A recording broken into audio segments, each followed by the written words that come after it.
अस्सलाम वालेकुम students, this is doctor Iman Afroz और आज हम अपना फर्स्ट ईयर का एंड ऑल्सो हमारे एमडी कैट के सिलेबस का लास्ट यूनिट स्टार्ट करने लगे हैं, which is going to be unit number 7 thermodynamics. ठीक है, it is a very important unit. बहुत सारी इसके अंदर इंपॉर्टेंट कॉन्सेप्ट्स हैं हमारे पास, बहुत सारे ऐसे कॉन्सेप्ट्स हैं जो कि आपके एफएससी में इंपॉर्टेंट थे बट यहाँ पर they are not included. But जो कॉन्सेप्ट्स इसके इंक्लूडेड हैं in your syllabus they are very important and most likely इनमें से एमसीक्यू आएगा। ठीक हो गया, तो ये चैप्टर आप लोगों ने बहुत अच्छे से तैयार करना है। राइट, तो अगर हम आपके कंटेंट्स की बात करें तो firstly we are going to discuss what is thermodynamics and its relation with heat. Basically एक सिंपल इंट्रो हम देंगे चैप्टर का। Then the first very important and detail chapter detail topic that we are going to discuss is going to be of work. ठीक है, work को हम बहुत detail से डिस्कस करेंगे। फिर हम फर्स्ट लॉ ऑफ थर्मोडायनामिक्स को डिस्कस करेंगे। Second law of thermodynamics is not included in your syllabus. ठीक हो गया। Then we will discuss different terms related to specific heats. ठीक है, स्पेसिफिक जो heat capacity, specific heat capacity, molar specific heat capacity और फिर molar specific heat capacity की types, इसको हम बहुत डिटेल से देखेंगे। और उन टाइप्स से ही हम रिलेशन देखेंगे between molar specific heat at constant volume and constant pressure. This is a very very important topic. ठीक हो गया। Right, so this is going to be the breakdown of our unit number 7. So let's start. Okay, so जब हम thermodynamics की बात करते हैं तो how to be define thermodynamics. Thermodynamics is defined as the study of heat and modes of transfer of heat. ठीक है, कि हीट को भी हम स्टडी करेंगे और हीट कैसे एक बॉडी से दूसरी बॉडी में ट्रांसफर होती है उसको भी हम स्टडी करेंगे under the heading of thermodynamics. ठीक है, modes of transfer of heat किस किस तरीके से ट्रांसफर होती है, तो ये हम अपनी प्राइमरी लेवल से पढ़ते हुए आ रहे हैं। There are 3 modes of transfer of heat. What the first one is convection, जिसमें कि heat is transferred by the help of warm air. ठीक है, warm air rises upward, cold air falls down and this transfer of heat is known as convection. Then we have conduction. ठीक है, convection was through air, conduction is through solid mediums. ठीक है, जो conducting mediums होते हैं, mediums that can conduct heat, for example metals. ठीक है, उनके थ्रू जब हीट ट्रेवल करती है तो that is conduction and it travels through the vibration of those vibration of the atoms in that metal. ठीक है, and lastly we have radiation. Radiation does not require any medium to travel. ठीक है, for example आप जब एक heater के सामने बैठे हैं, ठीक है, तो जो हीट उसकी आप तक पहुंच रही है that is not due to the medium of air that is present, because अगर एयर हीट अप होके आप तक पहुंचेगी तो एयर तो हॉट एयर राइजेज अपवर्ड्स। ठीक है, तो वो तो एयर तो अपवर्ड राइज कर जाएगी, आप तक जो उस हीटर की हीट पहुंच रही होती है that is due to radiation. ठीक है, सन की हीट जो अर्थ तक पहुंच रही है दैट ट्रेवल्स थ्रू वैक्यूम। ठीक है, और वैक्यूम में there is no medium, so that transfer of heat is also via radiations. ठीक है, so these are the 3 modes of transfer of heat. अब जहां पर भी हीट की बात होती है वहां पर there is another term that we always discuss and that is temperature. ठीक है, तो हीट क्या है और टेम्परेचर क्या है। Basically heat and temperature are not the same things. ठीक हो गया। Heat, how do we define heat? Heat is the amount of energy transferred from hot body to cold body. ठीक है, heat is what? It is the amount of energy. तो इसके units भी क्या होंगे हमारे पास, सेम जो एनर्जी के यूनिट्स हैं जूल्स और कैलोरीज में भी हम हीट को मेजर करते हैं। ठीक हो गया। टेम्परेचर क्या है? It is the degree of hotness और कोल्डनेस ऑफ अ बॉडी। और कोल्डनेस बेसिकली हमारे पास क्या होती है, एब्सेंस ऑफ हीट। ठीक हो गया। अगर हीट प्रेजेंट है, हीट क्या है, it is an amount of energy. तो अगर एक specific amount of energy present है तो हम कहेंगे कि बॉडी हॉट है। ठीक है, और उसका एक टेम्परेचर होगा हमारे पास। और अगर हम कहें कि हीट नहीं मौजूद, यानी कि वो स्पेसिफिक एनर्जी जो है वो हम विदड्रॉ कर लें या एनर्जी हम डिक्रीज कर दें उस बॉडी से, तो क्या होगा, that would be the absence of heat. उस केस में भी हम टेम्परेचर मेजर कर सकते हैं। ठीक हो गया। और टेम्परेचर की क्या यूनिट्स है हमारे पास, degree Celsius, degree Fahrenheit and Kelvin. These are the 3 scales on which we measure temperature. ठीक हो गया। Another important thing is temperature is a base quantity while heat is a derived quantity. आप लोगों ने 9th class में start में पढ़ा था base and derived quantities. There are 7 base quantities from which all the remaining quantities are derived. ठीक है, so temperature is one of the base quantities. How are heat and temperature related to each other. हमने ये तो देख लिया कि जब किसी बॉडी में हीट है तो उसका कोई टेम्परेचर होगा, और अगर बॉडी में हीट फॉर एग्जाम्पल नहीं है तब भी उसका कोई ना कोई टेम्परेचर तो होगा ही। तो there seems to be a vague and ambiguous type of relation between heat and temperature. इनके दरमियान जो रिलेशन है हीट और टेम्परेचर के दरमियान, that is basically explained to us by the zeroth law of thermodynamics. ठीक, the relation between heat and temperature is given to us by the zeroth law of thermodynamics. Why the zeroth law? Because first और second laws तो हमारे पास हो चुके हैं. This is just a base for those laws. ठीक है, तो इस वजह से because it is even basic than those laws, तो इसको हमने zeroth law कह दिया. What does it state? It states that heat will transfer from hot body to cold body due to temperature difference. ठीक हो गया, यहाँ पर इसने हीट को और टेम्परेचर को क्या किया, आपस में रिलेट कर दिया. Heat will transfer from hot body to cold body. Condition लग गई है कि हीट की ट्रांसफर की एक स्पेसिफिक डायरेक्शन होगी. ठीक हो गया, और वो डायरेक्शन क्या है कि it will transfer from hot body to cold body. This is the direction of transfer of heat. और ये क्यों ट्रांसफर होगी हीट के ट्रांसफर होने की वजह क्या है, that is this temperature difference. Obviously temperature difference तभी आएगा जब एक बॉडी हॉट होगी और दूसरी बॉडी रिस्पेक्टिवली कोल्ड होगी. ठीक हो गया. नाउ कहने का मकसद क्या कि for example consider these two bodies, ये जो दो सर्कल्स हैं, और इस बॉडी 1 का टेम्परेचर इज T1 और बॉडी 2 का टेम्परेचर इज T2. ठीक है, फर्स्ट कंडीशन या the only condition you can say for the transfer of heat is कि एक बॉडी का टेम्परेचर दूसरी बॉडी से ज़्यादा होना चाहिए. यानी कि एक बॉडी हॉट होनी चाहिए रिलेटिवली और दूसरी बॉडी कोल्ड होनी चाहिए. ठीक है, रिलेटिवली हम क्यों कह रहे हैं, बिकॉज हो सकता है दोनों बॉडीज आपके लिए ठंडी हो. हमारा नॉर्मल टेम्परेचर क्या होता है बॉडी का, दैट इज 37 डिग्री सेल्सियस. अगर एक 30 डिग्री सेल्सियस की बॉडी है वो हमें ठंडी लगेगी, 25 डिग्री सेल्सियस की भी हमें ठंडी लगेगी. ठीक है, लेकिन relative to each other one will be hot and one will be cold. ठीक है, तो ये आप लोगों के लिए ये पॉइंट बहुत ज़रूरी है कि they are relatively hot and cold. ठीक है, ज़रूरी नहीं कि हमें भी वो हॉट एंड कोल्ड ही लगे, but relative to each other एक का टेम्परेचर ज़्यादा होगा, एक का टेम्परेचर कम होगा.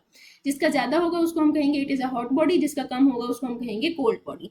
ज़्यादा टेम्परेचर को we have represented it by T2, कम टेम्परेचर को we have represented it by T1. और जो हॉट बॉडी है जिसका टेम्परेचर T2 है, वहाँ से ही heat will travel towards this cold body जिसका टेम्परेचर इज T1.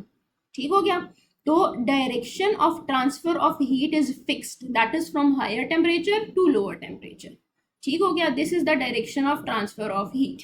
ठीक है, नेक्स्ट स्टेप क्या होगा, अब हीट ट्रांसफर हो रही है, इस बॉडी का टेम्परेचर ज़्यादा था, इस बॉडी का टेम्परेचर कम था, तो यहाँ से ये हीट ट्रांसफर होना शुरू हुई.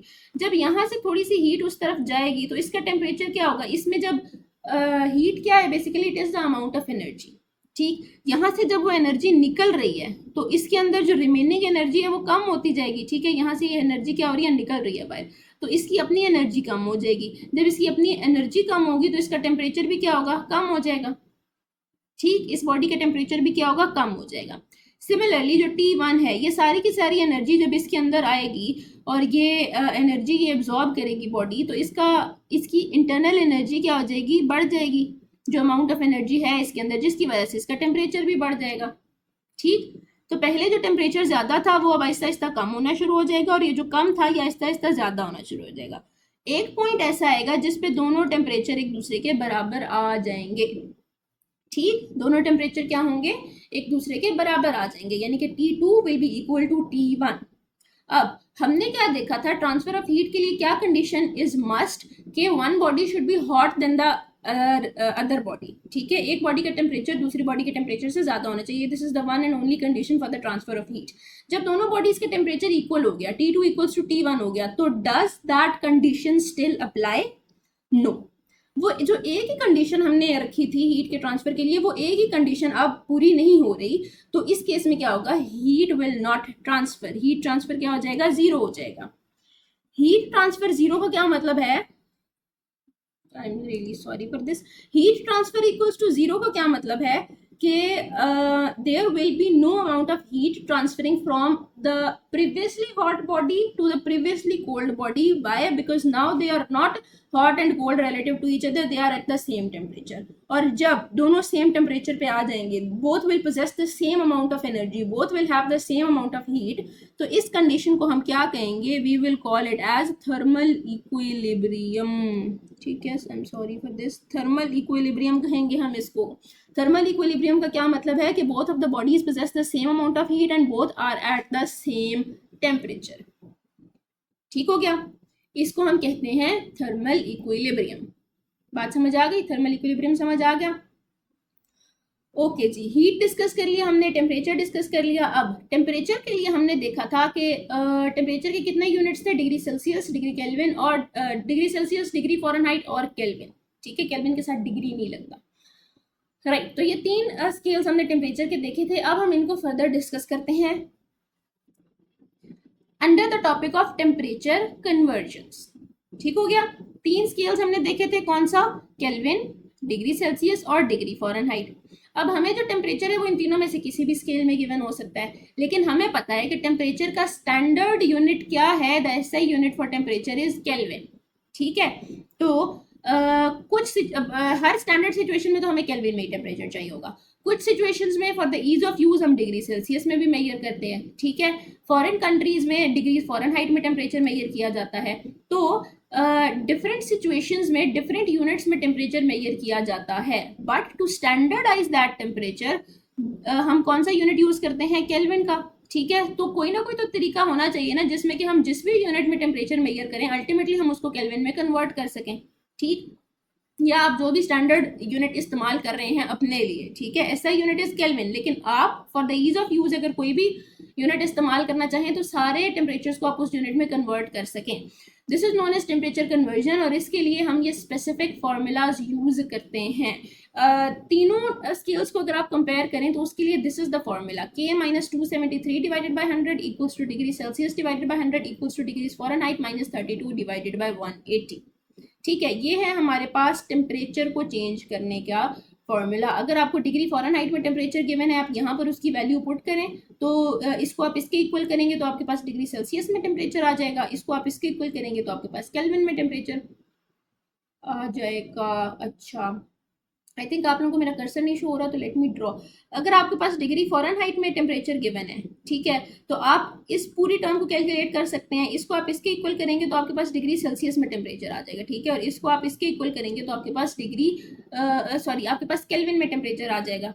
ठीक है, तो इस तरीके से आप कन्वर्ट करते हैं। ये जो पूरी रेड बॉक्स में आपको इक्वेशन गिवन है, this is the complete one for the that shows you the interconversion among all three scales. ठीक है, ये तीनों स्केल्स होते हैं टेम्परेचर के, और तीनों की इंटरकन्वर्जन इस इक्वेशन में आ गई हैं। अब टू सिंप्लीफाई हम क्या करते हैं, दो यूनिट्स को आपस में इंटरकन्वर्ट करके उनका फॉर्मूला हम देख लेते हैं। ठीक है, सबसे पहले है जी हमारे पास ये। ठीक, let me erase all this. Okay जी, तो सबसे पहले है हमारे पास कि हम केल्विन और डिग्री सेल्सियस को जो है आपस में इक्वेट करेंगे। किस तरीके से इक्वेट करेंगे? हम इस फॉर्मूला, इतने फॉर्मूला को देखते हैं। ठीक है, तो इतने फॉर्मूला को अगर हम देखें तो हमारे पास क्या आएगा? K minus 273 over 100 equals two degree Celsius over 100। Denominator same है तो कैंसिल हो गया, और ये हमारे पास क्या आ गया? Temperature in degree Celsius equals to temperature in degree Kelvin minus 273। तो ये हमारे पास आ गया first equation which shows us the relation between temperature in degree Celsius and temperature in Kelvin। ठीक हो गया, ये सिंपल सी इक्वेशन है जो कि हम बचपन से पढ़ते आ रहे हैं कि इसको बल्कि हम इस तरीके से भी लिखते हैं कि temperature in Kelvin equals to temperature in degree Celsius plus 273। ठीक है, ये भी हम फॉर्मूला इस्तेमाल करते हैं। ठीक है, so this shows us the conversion between temperature in degree Celsius and temperature in kelvin. Very basic conversion जो कि हम बचपन से पढ़ते हुए आ रहे हैं, और ये this is a very important conversion. ठीक है, क्योंकि बहुत सारी जगहों पर आपको डिग्री सेल्सियस में टेम्परेचर गिवन होता है जिसको कि आपने केल्विन में कन्वर्ट करना होता है। ठीक, नेक्स्ट हम देखते हैं डिग्री सेल्सियस और डिग्री फ़ारेनहाइट को। उसके लिए हम इतनी इक्वेशन को कंसिडर करेंगे। ठीक है, इन दोनों को आपस में इक्वेट करेंगे, हम सॉल्व करेंगे तो हमारे पास ये सेकंड इक्वेशन आ जाएगी। That gives us temperature in degrees Fahrenheit equals to 9/5 temperature in degree Celsius plus 32। ठीक हो गया, ये हमारे पास इक्वेशन आ जाएगी to convert interconvert temperatures in degree Fahrenheit and degree Celsius scales. ठीक है, और लास्टली जो थर्ड इक्वेशन है हमारे पास वो क्या शो कर रही है, ये केल्विन वाला पोर्शन इक्वल्स टू ये फ़ारेनहाइट वाला पोर्शन. ठीक है, इन दोनों को जब हम, ये सेल्सियस वाले को आप छोड़ दें, ये केल्विन वाला पोर्शन और डिग्री फ़ारेनहाइट वाला पोर्शन, इन दोनों को जब हम आपस में इक्वेट करेंगे और सॉल्व करेंगे तो हमारे पास ये थर्ड इक्वेशन आएगी, that gives us the inter conversion between temperature in kelvin and temperature in degrees Fahrenheit. ठीक हो गया. ये पहली वाली जो इक्वेशन है दैट गिवन इन रेड, ये अगर आप याद कर लें तो ये बाकी तीनों आप इजीली खुद भी डिराइव कर सकते हैं. ठीक, ये तो बात हो गई इंस्टेंटेनियस टेम्परेचर या किसी स्पेसिफिक टेम्परेचर की आपस में कन्वर्जन की. ठीक है, लेकिन अगर हम बात करें चेंज इन टेम्परेचर की, ठीक है, इंस्टेंटेनियस वैल्यू की बजाय चेंज की, तो उस केस में क्या होगा, जो इक्वेशन है वो थोड़ी सी चेंज हो जाएगी हमारे पास. किस तरीके से कि डेल्टा के यानी कि change in kelvin temperature equals the change in temperature in degree Celsius. Basically change in temperature क्या है हमारे पास, लेट्स सपोज के ये हम ना 3 स्केल्स ड्रॉ करते हैं. ठीक है, let me draw the scales first. This is the Kelvin scale, this is the degree Celsius scale, and this is the degree Fahrenheit scale. And for the sake of simplicity, let's take the simplest value. ठीक है, let's say this is 0 degree Celsius. ठीक, this value is 0 degree Celsius. अब यहाँ पर हम लेते हैं 0 degree Celsius को अगर हम केल्विन में कन्वर्ट करें तो वो आता है हमारे पास 273 केल्विन. ठीक है, और उसको जब हम फ़ारेनहाइट में कन्वर्ट करेंगे तो वो हमारे पास आएगा 32 डिग्री फ़ारेनहाइट. ठीक हो गया. सिमिलरली हम एक और पॉइंट ले लेते हैं, let's say this gives us 100 degree Celsius. ठीक है, इसको जब हम केल्विन में कन्वर्ट करेंगे तो हमारे पास क्या आएगा, 373 केल्विन आ जाएगा. और इसको हम इस पॉइंट पे, ठीक है, और इसको हम फ़ारेनहाइट में कन्वर्ट करेंगे तो हमारे पास आएगा 212 डिग्रीज फ़ारेनहाइट. ठीक है, अब अगर आप देखें कि जब ये 0 से लेकर 100 तक, ठीक है, तो इसके दरमियान में कितने हमारे पास स्टेप्स आए हैं, 100 स्टेप्स आए हैं. सिमिलरली 273 केल्विन से 373 केल्विन, ये भी 100 स्टेप्स ही आए हैं. लेकिन अगर हम यहाँ पे देखें 32 से 212, ठीक है, तो ये हमारे पास कितने स्टेप्स आए हैं, ऑलमोस्ट 180 स्टेप्स आए हैं हमारे पास. ठीक हो गया, 180 स्टेप्स आए हैं ये हमारे पास. ठीक है, तो यहाँ पर आती है चेंज की बात. चेंज में हम क्या काउंट करते हैं कि एक पॉइंट से दूसरे पॉइंट तक जब कोई भी टेम्परेचर हमारा जा रहा है तो चेंज कितना आया है. तो आप अगर देखें कि 273 से 373 जा रहा है तो 100 का चेंज आया और डिग्री सेल्सियस में भी उतने का ही चेंज आया. ठीक, तो change in kelvin and degree Celsius remains the same. अगर केल्विन में 100 डिग्री का चेंज है तो सेल्सियस में भी 100 डिग्री का ही चेंज होगा. लेकिन फ़ारेनहाइट में आप देखें कि उसी स्पेस में 180 स्टेप्स आ जाते हैं. जहाँ पर यहाँ पे 100 स्टेप्स थे, यहाँ पे भी 100 स्टेप्स थे, यहाँ पे 180 स्टेप्स हैं.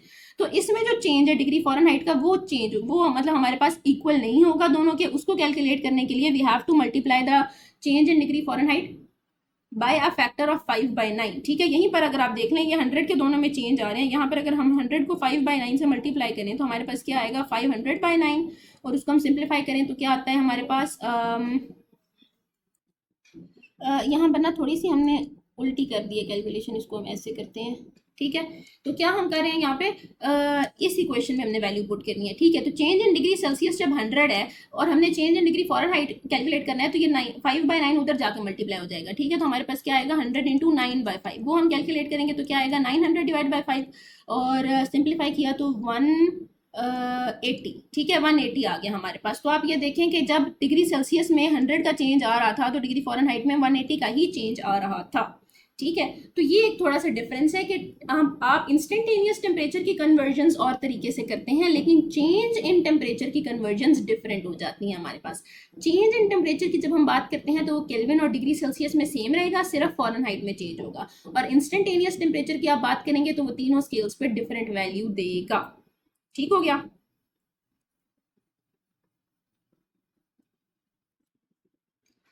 ओके जी, सो अब हम डिस्कस कर लेते हैं थोड़ी सी टर्म्स रिगार्डिंग अ थर्मोडायनामिक सिस्टम. ठीक है, एक कोई भी सिस्टम आप कंसिडर कर रहे हैं, इट कुड बी एनीथिंग. ठीक है, इट कुड बी एनीथिंग. आप एक पानी का जग ले लें, आप एक कार ले लें, आप हमारी अर्थ ले लें. ठीक है, कोई भी आप सिस्टम कंसिडर कर रहे हैं तो उसमें 3 चीज़ें आ जाती हैं. ठीक है, वो तीन चीजें क्या होती हैं हमारे पास? Those three things are system, surrounding and boundary. ठीक है, फॉर एग्जाम्पल हम कंसिडर करते हैं कि ये हमारे पास एक वेसल है मेटल का, ठीक है, ये एक वेसल है जिसके अंदर हमने लेट से हाइड्रोजन गैस भरी हुई है, ठीक है, और इसको हमने ऊपर और नीचे दोनों तरफ से सील कर दिया है, और इसको हमने कहाँ रख दिया? एक ओपन एयर में हमने इसको रखा हुआ है, ठीक है। इसके बाहर क्या है? हमारे पास एयर है, एटमोस्फेरिक एयर है। तो इस केस में आप देखें, सबसे पहला फैक्टर क्या है?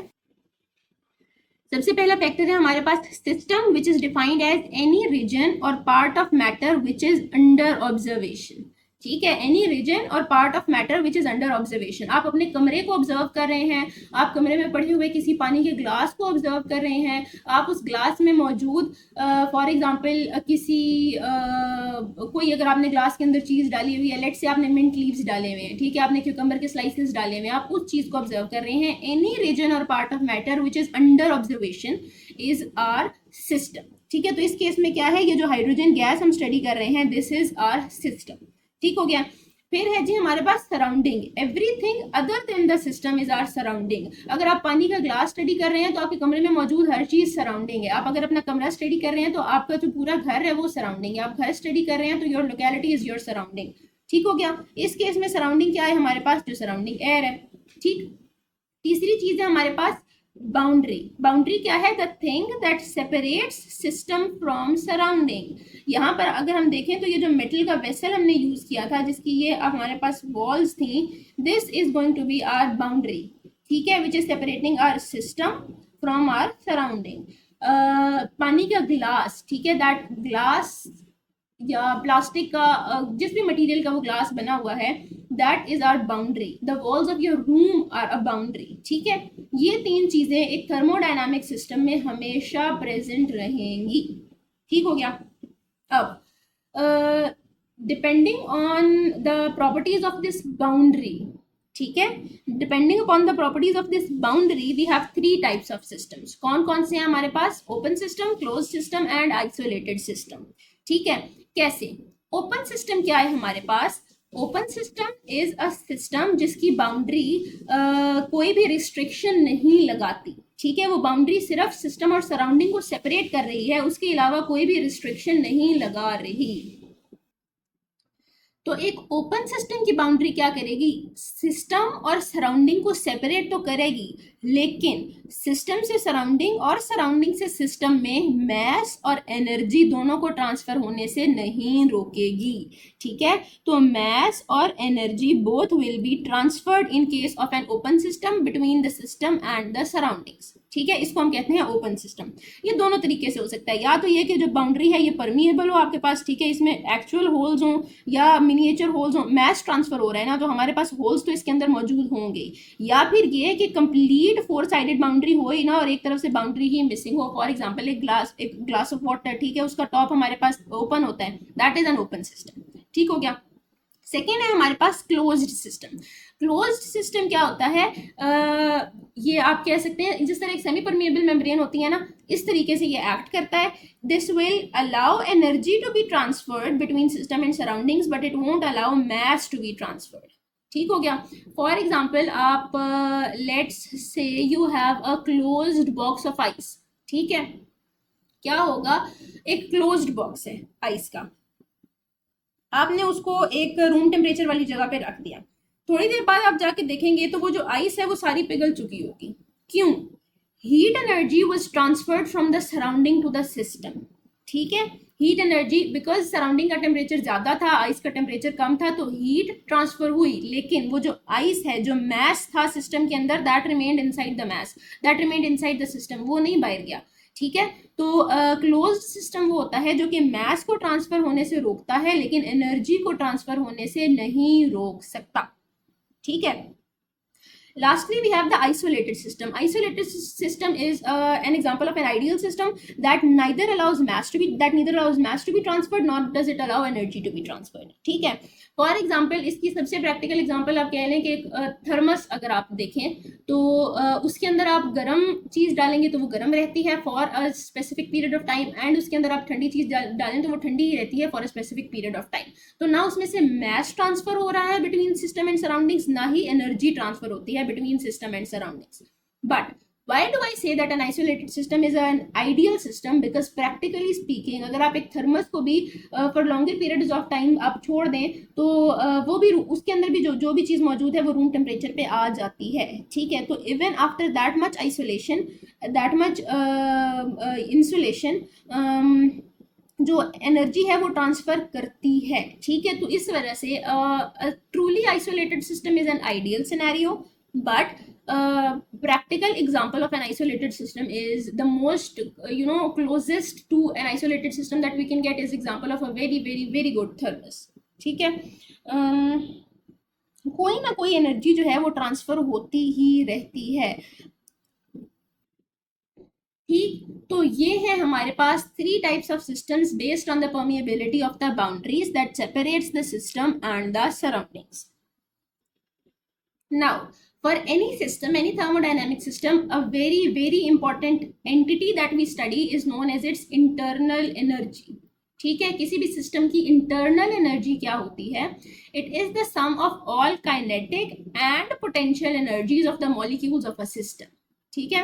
अब अगर आपको याद हो, सिस्टम, सराउंडिंग्स एंड बाउंड्रीज, 3 चीजें हमने पढ़ी थी। हम ना सराउंडिंग की बात कर रहे हैं ना बाउंड्री की, हम सिर्फ सिस्टम की बात कर रहे हैं। सिस्टम के अंदर जितने भी मॉलिक्यूल्स प्रेजेंट हैं उन सब की काइनेटिक प्लस पोटेंशियल एनर्जी, दोनों को हम मिला दें तो we get the internal energy of the system, ठीक है। काइनेटिक एनर्जी में whether it is rotational kinetic energy, vibrational kinetic energy और translational kinetic energy, all forms of kinetic energy are included. और पोटेंशियल एनर्जी के case में हम क्या study करते हैं? We study the intermolecular forces, ठीक है।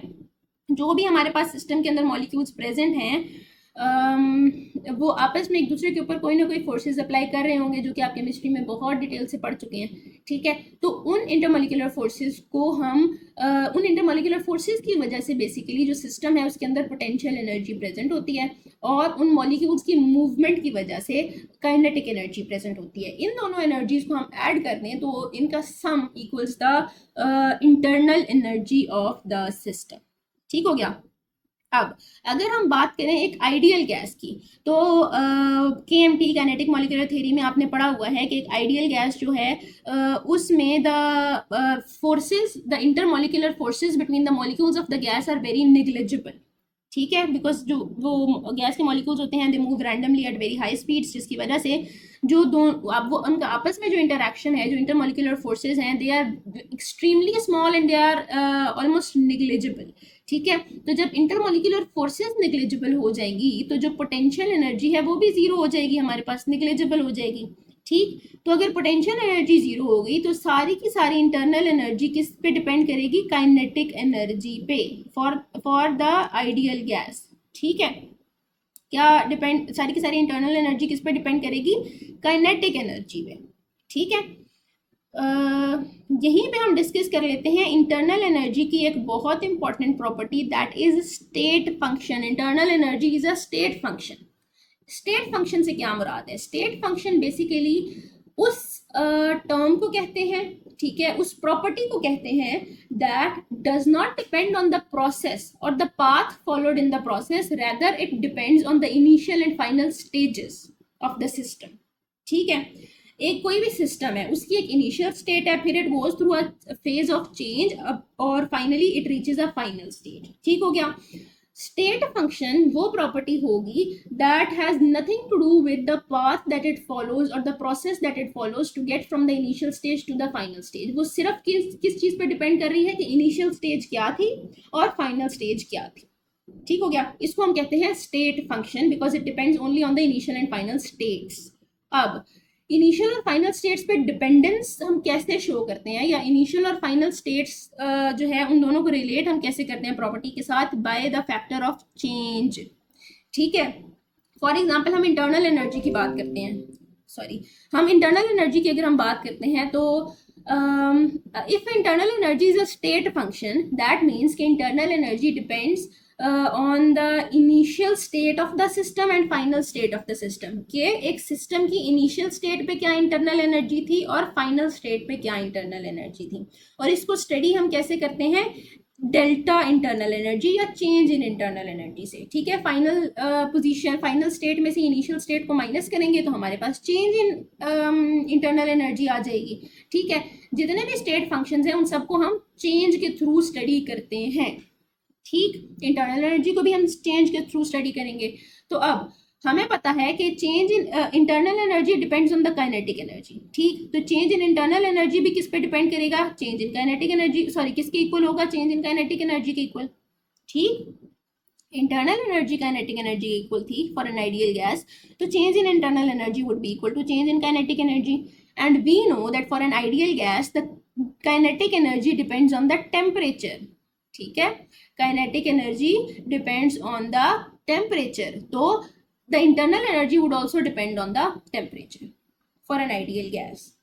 बात समझ आ गई। एक और point which is for a cyclic process. Cyclic process क्या होता है हमारे पास कि वो जिस पॉइंट से स्टार्ट हुआ है it follows a certain path and it comes back to that same point, ठीक है। इनिशियल पॉइंट पे वो वापस आ जाता है, that is a cyclic process.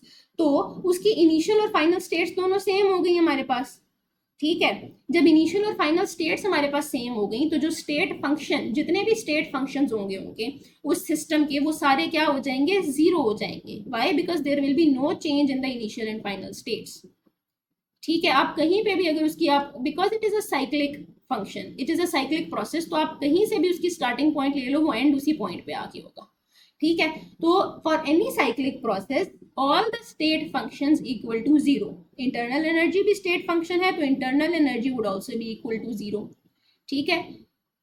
तो ये है हमारे पास internal energy of a system and this is a very very very important property of a system, ठीक हो गया। इसके साथ एक और बहुत important property of a system होती है which is known as work, ठीक है। नेक्स्ट लेक्चर में हम वो डिस्कस करेंगे। अब बिफोर कंक्लूडिंग दिस लेक्चर हमने इंटर कन्वर्जन ऑफ टेम्परेचर्स वाला टॉपिक डिस्कस किया था, उससे रिलेटेड हम एक एमसीक्यू भी देख लेते हैं। ओके सो जो टेम्परेचर कन्वर्जन का और चेंज इन टेम्परेचर के फॉर्मूलाज थे वो मैंने यहाँ पर अगेन लिख दिए हैं ताकि आप लोगों को एक दफ़ा रिवाइज हो जाए, ठीक है। हम एमसीक्यू देखते हैं। First step we have the temperature of a body rises from 122 degrees Fahrenheit to 212 degrees Fahrenheit. What will be the change in temperature in degree Celsius? ठीक है। अब एक तरीका तो ये है कि आप इनिशियल टेम्परेचर को भी डिग्री सेल्सियस में कन्वर्ट करें, सॉरी को भी डिग्री सेल्सियस में कन्वर्ट करें। I don't know what's wrong with this right now, degree Celsius में कन्वर्ट करें, ठीक है। और फाइनल टेम्परेचर को भी डिग्री सेल्सियस में कन्वर्ट करें और फिर जब आपके पास डिग्री सेल्सियस के दो टर्म्स आ जाएं तो आप उनका डिफरेंस फाइंड कर लें। But this is a very hectic method and this is a very useless method. Obviously हमें क्या चाहिए, डेल्टा टी। तो हम क्या करेंगे, पहले ही डेल्टा टी निकाल लेंगे। Why, because we also know कि डेल्टा टी के formulas are much much easier as compared to the instantaneous temperature के फॉर्मूलाज, इंटर कन्वर्जन फॉर्मूलाज, ठीक है। तो हम क्या करेंगे, सबसे पहले हमने डेल्टा टी निकाला। यहाँ पे फाइनल टेम्परेचर क्या है, डेल्टा टी हम निकालते हैं इन डिग्री फॉरेनहाइट। कैसे, फाइनल टेम्परेचर क्या है हमारे पास 212 degree Fahrenheit, 212 degree Fahrenheit minus initial temperature क्या है 122 डिग्रीज फॉरेनहाइट।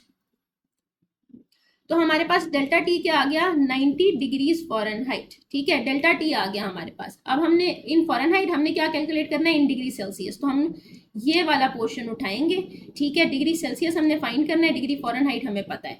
तो हम कैसे फाइंड करेंगे, delta degree Celsius equals delta T in degree Fahrenheit which is 90 multiply by 5/9, ठीक है। 5/9 सिंप्लीफाई करेंगे, this becomes 10 and the product we get 50 degree Celsius, ठीक। तो इस तरीके से आप जो है वो डेल्टा टी कैलकुलेट कर सकते हैं। नेक्स्ट एमसीक्यू देखते हैं, calculate standard room temperature in degrees Fahrenheit and degree kelvin, ठीक है। तो स्टैंडर्ड रूम टेम्परेचर हमें पता है। अब बिकॉज हमने डिग्री फॉरेनहाइट और डिग्री केल्विन में कैलकुलेट करना है, that means the standard room temperature that they are referring to is in degree Celsius. और डिग्री सेल्सियस में standard room temperature for physics calculation हम क्या यूज करते हैं, 25 डिग्री सेल्सियस, ठीक। तो हम क्या करेंगे, सबसे पहले इसको कैलकुलेट करते हैं डिग्री फॉरेनहाइट में, ठीक। ऊपर वाला फॉर्मूला हम यूज करते हैं, degree Celsius divided by 100 equals two degrees Fahrenheit minus 32 divided by 180, ठीक, डिग्री सेल्सियस हमें पता है विच इज़ 25, वैल्यू पुट करेंगे तो क्या आएगा हमारे पास नेक्स्ट स्टेप में 25 divided by 100 equals two degree Fahrenheit minus 32 over 180। ठीक हो गया, ये हमारे पास इक्वेशन बन गई है। इसको हम सिंप्लीफाई करेंगे 1 and 4, ये 180 जो है ये इधर ऊपर आके मल्टीप्लाई हो जाएगा, so we get 180 divided by 4 equals to f minus 32। ठीक है, अब 180 डिवाइडेड बाय 4 की क्या वैल्यू होती है हमारे पास, इट इज 4 4 16 एंड 5 45, और ये माइनस 32 था, ये इधर आके क्या हो जाएगा प्लस 32 हो जाएगा हमारे पास, प्लस 32, तो हमारे पास वैल्यू क्या आ जाएगी 77 डिग्रीज फ़ारेनहाइट। ठीक, तो ये हमने कैलकुलेट कर लिया है standard room temperature in degrees Fahrenheit. अब अगेन हम केल्विन के लिए कैलकुलेट करते हैं, तो उसके लिए हम क्या करेंगे, हमने यूज़ तो ये वाली इक्वेशन करनी है, बट इन दोनों के डिनोमिनेटर्स में क्या है 100 है, तो वो आपस में कैंसिल आउट हो जाएंगे, तो हम सिंप्लीफाइड इक्वेशन यूज़ करेंगे which is kelvin equals two degree Celsius plus 273।